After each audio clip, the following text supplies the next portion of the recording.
ევროპა ცნობილია თავისი სინელით და სიზანტით. აი რამე რო გადაწყვეტილება მიიღონ, წარმოიდგინეთ, ერთი ქვეყნის მთავრობა რა არის და 27 ქვეყნის მთავრობა უნდა შეიკრიბოს, როდის ვის ცალია კიდე კაცმა არ იცის, რაღაცა შეკრებები რაღაცა შეიძლება წელიწადში რამდენიმე იყოს, მე იქ რაღაც უნდა მოილაპარაკონ, როდის შეთანხმდებიან, როდის ავასრულებენ.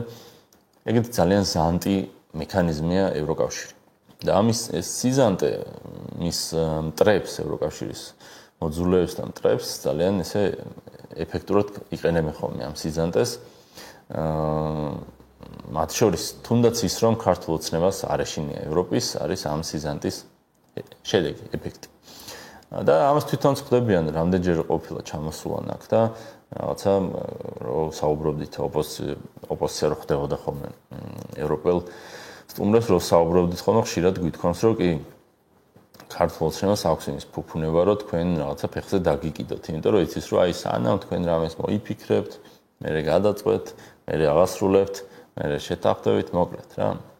მაგას კარგად იყენებენ ევროპის მოწინააღმდეგეები, ხო და ამ ვიზა ლიბერალიზაციის ამბავიც რამდენი ხანია კიდია ესე რომ აი რაღაცა ევროპა თუ ცუდად მოიქცევა ქართულ ოცნება, ევროპა ასე იზამს, ისე იზამს. ბოლო შეხვედრაზეც ბოლომდე ვერ შეთანხმდნენ მაგაზე. რა თქმა უნდა მოწინააღმდეგეები ყავს ევროპაში ამ საკითხს. სულ რო არაფერი აი თქვა სტანდარტულად წარმოიდგენთ რომ უნგრეთი ეწინააღმდეგება და სლოვაკეთი ან რაღაცა ქვეყნები, მაგრამ აი მაგალითად პოლონეთის პრემიერ-მინისტრის განცხადება იყო მგონი, რომელიც ქართული ხალხისთვის ვიზა ლიბერალიზაციის შეჩერებას ესე არ ეთანხმებოდა, მოდიო დავასანქციუროთო და ვიზები ქვეყანაში შემოსვლა გაუქმოთო ქართულ ოცნებას და მის გარემოცვას. მაგრამ ამდენი წლის შემდეგ მას მე რაც ქართულ ოცნებამ წლების მანძილზე ევროპას ეძახა რაღაცა ჩვენი გამყვნელი და ყველაფერი ცუდის შემოქმედი და ცუდის მოსურნე საქართველოში საბოლოოდ დაიწყეს ლაპარაკი უკვე იმაზე, რომ აი თუ რაღაცა წერილი გამოგზავნეს და თუ ესე არ იქნება, ვიზა ლიბერალიზაციას შეგიჩერებთ. რაც რა თქმა უნდა ცუდია, ესე რო აიღო, იმიტომ რომ ვიზა ლიბერალიზაცია ქართველი ხალხისთვის, საქართველოს ერთი მოქალაქისთვის ნიშნავს, რომ უცებ რამე რო დაჭირდეს, შეუძლია ჩავიდეს ქუთაისში, მოახდეს თვითმფრინავს და ჩავიდეს მართლა კაპიკებად. სამუშაოთაც კი დადის მასე ხალხი, ანუ ხო შეგიძლია 180 დღეში 90 დღე იყო ევროპაში, ხო და რა ჩადიოდნენ ერთი თვე იქით იყვნენ, ერთი თვე აქეთ და ცოტას გამოიმუშავებდა ხალხი, ჩამოდიოდა და არ არღვევდა რეჟიმს უიზოსას, მაგრამ რაღაცა დამატებითი შემოსავალი ჰქონდათ ხოლმე ოჯახებს. ეგეც გაჩერდება შეხარჩენი ბატონი. ვიზის სასაღებად რიგებში დგომა და სწრაფად ვეღარ მოახერხებ წასვლას რომ გჭირდებოდეს. ვიღაცა თქვა ნათესავი გაგიხდა იქ ცუდად ვერ ჩახვალ. ვიღაცას მეგობარს დავადების ხე აქ ვერ ჩახვალ.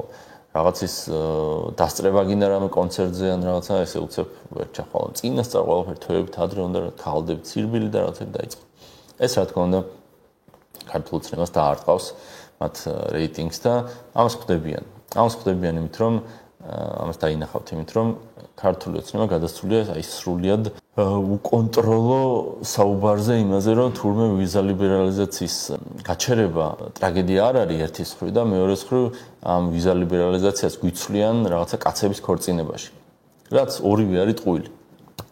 კაცების ქორწინების ნაწილით დავიწყოთ. ევროკავშირის წევრ ქვეყნებს ერთმანეთთან აქვს შეთანხმება, რომ ის ზღვარი, რომელშიც რაღაცა ერთნაირი წესები უნდა იყოს, არის უბრალოდ ძალადობის ზღვარი, რომ ადამიანს განსხვავებული რამის გამო არ უნდა იძალადო, შენ ქვეყანაში მასე არ უნდა იძალადო. მაგის იქით შენ როგორ მოაწყობ ქვეყნის შიგნით რაღაცა არ ვიცი, გინდა ქორწინების საკითხი აიღე, გინდა კაცი-კაცია, ქალი-ქალია საკითხი აიღე, რაც გინდა ის აიღე, ეს არის შენზე. აი გაცხადებოდა მაგალითად უნგრეთი ბატონო ხო არის ევროკავშირის წევრი. უნგრეთს ვინმე აძალებს რომ იქ რაღაცა პასპორტში ქალის კაცად გადაკეთება უნდა შეიძლება და სანარა. არაფერი ეგეთი არ არის. თუ რამე მოგისმენთ ეგეთი პროპაგანდა ყველაფერი. უამრავი ქვეყანაა ევროპაში, სადაც სხვადასხვანაირი წესებია ამ მიმართულებით და ქვეყნის შიდა გადაწყვეტილება არის ასე ვთქვათ დანარჩენებისთვის მისაღები. ანუ შენ როგორც გადაწყვეტ, დანარჩენები ისე მიიღებენ. თავარია ძალადობა არ ხდებოდეს და დისკრიმინაცია არ ხდებოდეს. და თქვათ რაღაცა ერთი უფლება თუ ვიღაცას აქვს, მეორეს ის უფლება არ ქონდეს გაუქმებული ძალით. ანუ ამ ნაწილში ოცნება უბრალოდ ტყუის და მეტიც. თუ გაიხსენებთ, როდესაც შემოქონდათ ის რაღაც ოჯახის დაცვის თუ რაღაც ბავშვების დაცვის თუ რაღაც კანონი რომ დაარქვეს, სპეციალურად დაარქვეს ეგეთი კანონი, რომ მე ამის მოწინააღმდეგეები ამ კანონის გამოჩნდნენ, რომ ოჯახის სიწმინდის წინააღმდეგ გამოდიან ეს ჩათლახები თურმე რა სპეციალურად დაარქვეს. ხოდა მაშინ როდესაც შემოიტანეს, აი არაფერ შუაში ეგ კანონი არ იყო რა, არც რამე საჭიროება იდგა, არც რამე მოხდა, რომელზეც უნდა უპასუხო. აი რა ცარ მოწმენდილ ცაზე შემოიტანეს ეგ კანონი. ხოდა რომ დავფიქრდით რატო შემოიტანეს, ვივარაუდეთ რომ ეს კანონი სპეციალურად ჭირდებოდა იმისთვის, რომ შეგნით რაღაცებს ჩაწერდნენ ისეთ, რომელიც ვიღაცას არ მოეწონებოდა დასავლეთში. სხვადასხვანაირი ქვეყნებია რა, ზოგს რა არ მოწონს, ზოგს რა არ მოწონს. ხოდა როდესაც რაღაცა ევროკავშირი რაღაც მოთხოვნებს წარმოადგენდა შემდეგ ქართული ოცნების მიმართ. სადღაც ერთ-ერთ მოთხოვნად შეიძლება ჩაწერილიყო, რომ ისიც რომ ეს კანონიც გააუქმეთ. და ქართულ ოცნებას ჰქონდა იქ გათვლა, რომ როდესაც მოვა გრძელი სია, თუ რა საშინელებები ხდება ქვეყანაში და რა არის გამოსასწორებელი, შეიძლება ერთ-ერთად ეწეროს ეგეც, იმიტომ რომ ევროპა ხო გითხარით 27 ქვეყანაა, ზოგ ქვეყანას რა წარმოუდგენია, ზოგ ქვეყანას რა და როდესაც ამ ტექსტს სიას ადგენენ თუ ქართულ ოცნებასთან რა პრეტენზიები არის. ვიღაცამ შეიძლება თქვას, რომ მე მაგას ხელს მოვაწერ, თუ აი ამასაც ჩაწერთ. მე რაც მაწუხებს არ ვწერთ. ბელგიამ სიტყვაზე თქვას ეგეთი. ანუ ჰოლანდია ან რაღაც ქვეყანა. და იმისთვის რომ ეს სია იყოს ყოველას მიერ ხელმოწერილი და ერთიანი და ან ჩემს უწევთ რაღაც კომპრომისზე წასვლა, ოკეი, შენი ვარიანტი შენ ჩაწერე რა, მაგრამ არის რაღაცები, რაზეც ყველათან ხდება, რომ სასამართლო რო არ გვაქვს, ადამიანებს რო ქუჩაში აქციების დროს უბრალოდ კრიმინალები უსწორდებოდნენ, პოლიტპატიმრები რო ყავს, არც საშინელებები რა მოკლედ. აი ამ გრძელ სიაში ბოლოს სადღაც შეიძლება ესეც ეწეროს და ქართული ოცნება რასაც გამოვარდება და იტყვის, აი თურმე ევროპას რას დომებია. და ან შენ რაღაცებზე რა თქმა უნდა აქცენტს არ გააკეთებს. და მთავარი იქნება ეს და პროპაგანდაში ამას გამოიყენებს. ეს მაშინ ვივარაუდეთ და ისე აგიხდეთ ბატონო. მეტიც კაცო 12 პუნქტი ხო გახსოვთ? 12 პუნქტშიც ეწერა ეგეთი რაღაცა, რომ ბევრი პუნქტები იყო, ერთ-ერთი იყო რაღაცა გენდერული ამბების რაღაცა ევროპასთან მაშინ მოყვანა, რა ქვია, აჟურში მოყვანა. ერთნაირად რო ვიყოთ რაღაც თემებში. ჯერთი რო ქართულს ასასწილოა რომ ქართულმა ოცნებამ პირველი 1 პუნქტი შეასრულა მაშინ 12 პუნქტიდან. პირველი შეასრულა 1 პუნქტი. და სულ 3 პუნქტი იყო შესრულებული და ერთ-ერთი მთავარი ეგ იყო, მეორე რაღაც არჩევნო ამბავი იყო მგონი და მესამე არ მახსოვს. მაგრამ აი უმნიშვნელო არაფრის მომცემი პუნქტები. და მაშინაც თავარი აქცენტი რაზეც უნდა ყოფილიყო სასამართლოს ნაწილი, რომელიც ყველაზე მნიშვნელოვანი პუნქტი იყო იმ 12 პუნქტში, იმაზე არავინ ხმას არ იღებდა, იმიტომ რომ ქართულ ოცნებას არ აწყობს ბატონო, რომ სასამართლო გაუშვას ხელიდან. სასამართლო ხელიდან თუ გაუშვა, მე როგორ დასჭის იმ ხალხს, რომლებიც თვალში არ მოსდის. ახლა იგივე საკეთებია ზუსტად. იმ გრძელი სიიდან პრეტენზიების, რომელიც ქართულ ოცნებას მიუვიდა, რაც თვითონ აწყობს და რა საკითხიც ერთმანეთს დააპირისპირებს ქართველებს და ევროპელებს, თვითონ ევროპელები საზღვარზე დგანან და კბილები დაკაცკაცებული ელოდებიან, როდის გააგეონ ქართველები და კობახიძე გადაფარებულია ესე ქართველი კაცის უკანალს და გვიცავს ამ ყველაფრისგან. იმ ქართველის დედავატირე ქართული ოცნების დასჯარო და ცვარო სჭირდება გათხოვებისგან. ეს პროპაგანდული ნაწილი ამ არ გათხოვების თუ რაღაცის ნაწილი ამ ვიზა ლიბერალიზაციის ამბავში, მაგრამ მეორე რაც ქართულმა ოცნებამ დაიწყო საუბარი იმაზე, რომ თურმე ვიზა ლიბერალიზაცია კაცო, ეგ არაფერია, დაჟე ცუდიც კია. არაფერიას ნაწილში იძახდნენ, რომ მე რა რიგში დგომა ვიზაზე პრობლემა არ არის, სამთავარია ქვეყანა შევინარჩუნოთ და ორ ფეხზე ვიდგეთ და რაღაც მასეთებს იძახდნენ, მაგრამ კობახიძემ აი ბოლომდე გადატენა და მეტიც თქვა, რომ ვიზა ლიბერალიზაცია მოკაცო ცუდი ის მოიტანაო, რომ როგორც კი ქვეყნიდან გასვლა შესაძლებელი გახდაო, ეს ხალხიო, ჩვენი კარგი ქართველი მუშახელიო, უბრალოდ ადგენენ და წავიდნენ. ვიზა ლიბერალიზაცია რო არ ყოფილიყო, ეს ხალხი აქ დარჩებოდა და მუშახელიო რაღაცაო, ეკონომიკა და რაღაცა ნაკლები მიგრანტი. ხო და ეს არის რადონის ბოროტება, იცით, აი რომ ვერც კი აგიხსნით. სხვა შორის ბიზნეს აქვს ნათქვამი თავის დროზე ერთ-ერთ გადაცემაში, რაღაცა რო ისხდნენ და ჩაის რო სვამდნენ, ჯერ კიდე საჯარო პირი იყო, რომ ჩვენთვის რომ გაიხსნათო საზღვრებიო, ქვეყანა დაიცლებოდა, ხო და ბიჭო, ანუ იმას კი არ კითხულობენ, ან იმაზე კი არ აკეთებენ აქცენტს, რომ ეს ხალხი რატომ მიდის. ანუ ვიზის გარეშე თუ ვიზის გარეშე ქვეყნიდან ემიგრაცია ხო დიდი იყო და ქართველები ჩადიოდნენ, იქ რჩევდნენ, პასპორტს აფუჭებდნენ და მთელი ამბავი. ყოველთვის იყო ეგ.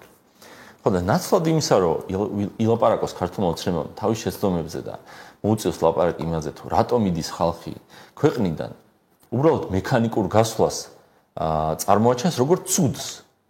და ამ ცუდის საპირისპირო არის, რომ აღარ ქონდეს ეგ გასვლა და ქართული ოცნება ჯიგარია, რომ გაგვიუქმა ვიზა ლიბერალიზაცია. თუ ეგეთი სწორი გონიათ ბატონო პრემიერ-მინისტრო, რომ ქართველები საქართველოში დარჩნენ, მაშინ შემოვღობოთ, მოდი და საერთოდ აუკრძალოთ გასვლა.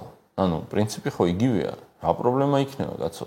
ანუ მეტი მუშახელი დარჩება აქ, მეტი ქართველი. იმას კი არ საუბრობენ და იმას კი არ ფიქრობენ, რომ საქართველოსდან ქართველები მიდიან ეგ ტრაგედია, ოღონდ ტრაგედია იმიტომ რომ მათ მოუწიათ წასვლა ისეთი ცუდი ქვეყანა გვაქვს, ისეთი ღარიბი, ისეთი გაუნათლებელი, წერა-კითხვა ძლივს იცის ხალხმა, ისეთი უპერსპექტივო, რომ ადამიანებს ურჩევნიათ გადაიხვეწონ სამშობლოდან სადღაც სხვა ქვეყანაში და იქ ცადონ თავიდან ცხოვრების დაწყება.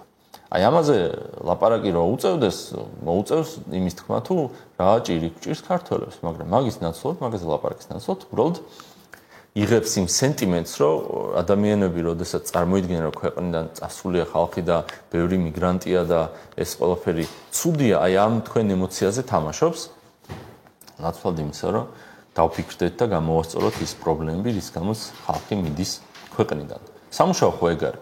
ჩვენ რომ შვეიცარიასავით მაგარი ქვეყანა ქონდეს საწყობილი, ვინ წავიდოდა საქართველოდან? პირიქით, აქეთ ჩამოვიდოდა ბევრი ხალხი, როგორც გერმანიაში მიდიან საქართველოდან, ისე ჩამოვიდოდნენ შეიძლება პირიქით. გერმანიიდან შეიძლება არა, მაგრამ პოლონეთიდან, აზიიდან, ევროპიდან, ზოგი შეიძლება ამერიკიდან, სამხრეთ ამერიკიდან. ჩამოვიდოდნენ საქართველოში იმისთვის, რომ უკეთესი ცხოვრება ეცადათ. და ჩვენ მოგვიწევდა იმაზე ფიქრი, რომ ამდენ რო ჩამოდიან, ამათ რა უყოთ? დახმარებები მივცეთ, წავახალისოთ თუ პირიქით და მაგაზე გვექნებოდა დებატი. ნაცვლად იმისა, რომ დღეს საუბრობთ, რომ როგორ ცუდია, რომ თურმე ემიგრანტები არსებობენ საქართველოსდან. ცუდია, ოღონდ ეგ არის სიმპტომი. დაავადება არის, რომ ქვეყანა არის ქაქში. და მათ შორის ქართული ოცნების დიდი დამსახურებაც არის ამაზე. იმიტომ რომ 12 წლის მანძილზე მათ შეეძლოთ იმდენად გაეთავისუფლებინათ ეკონომიკა, პრივატიზაცია გაეკეთებინათ იმ სახელმწიფო ბალანსი არსებული ქონების, წესიერი სასამართლო შეექმნათ, ანუ გაეშვათ ხელიდან დანიშნული მოსამართლეების ნაცვლად არჩევითი მოსამართლეები ყოლ და შსს პოლიტიზაცია მოეხდინათ, ანუ არჩევითი შერიფები ყოლო და უამრავი რაღაც გაგვეკეთებინა, რომელიც ვიცით, ფაქტად ვიცით, რომ ქვეყანაში კეთილდღეობას ზრდის, იმიტომ რომ უფრო ამარტივებს ადამიანებს შორის ვაჭრობას, კონტრაქტის დადებას, ნაკლებ გადასახადები და ასე შემდეგ. აი ეს რო გაგვეკეთებინა, საქართველოსდან არ გაიქცეოდნენ თქვენი ნათესავები, რომელიც დღეს ქვეყნის გარეთ არიან. მოკლედ, აი ესე ცდილობს ბატონი პრემიერი თქვენს მოტყუებას, თქვენს ემოციებზე თამაშს, ამით რაღაცა ცდილობს შეარბილოს ის ზიანი, რომელსაც ქართული ოცნება მიიღებს ვიზა ლიბერალიზაციის გაუქმებით.